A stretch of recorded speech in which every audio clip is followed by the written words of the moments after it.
बे न्यूज़ में खबरुनि अपडेट जो सिलसिलो जारी है। खबर शामिल कयूं पिया झोडो खां।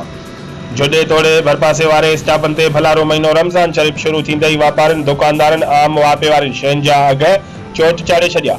घाट टोड़ अघनि जे इज़ाफ़े खां पोइ पूरत तबिको महांगाई जी चकीअ में पिड़जी वियो। पूरे तालके झोडो में महांगाई जो जिन्नो काबूअ में अची न सघियो।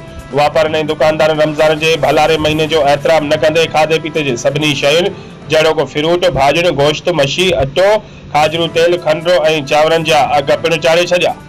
खंडु 100 रुपया किलो, खाजरू तेल 480 रुपया किलो, कणक जो अटो 80 रुपया किलो, चणनि जी दाल 180 रुपया, मुङनि ऐं मोरनि जी दाल 240 रुपया फी किलो जे हिसाब सां विकिरो थियण लॻी। खीर 120 रुपया, वॾो गोश्त 700 रुपया, शेले जो गोश्त 1500 रुपया, शेलरी मच्छी 450 रुपया किलो विकिरो, जॾहिं त सिंधी मिया 100 रुपया, टमाटो 150 रुपया, मलेरी मिर्च 80 रुपया, भिंडी कद्दू ऐं तोड़े पिणु ॾहोणे अघ ते विकिरो थियण लॻियूं।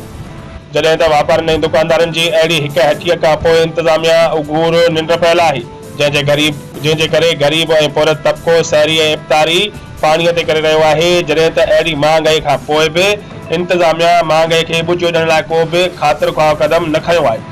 सियासी समाजी धुरियुनि डिप्टी कमिश्नर मीरपुर ख़ास एसी झुडो ऐं मुख्तियार कार खां मुतालबो कंदे चयो त वापारियुनि ऐं दुकानदारनि ख़िलाफ़ सख़्त क़दम खणी महांगाई ते कंट्रोल कयो वञे, जीअं ग़रीब अवाम खे कुझु न कुझु रिलीफ मिली सघे। रिपोर्ट करे रहिया अब्दुल गफूर कोलाची, बे न्यूज़ झोडो।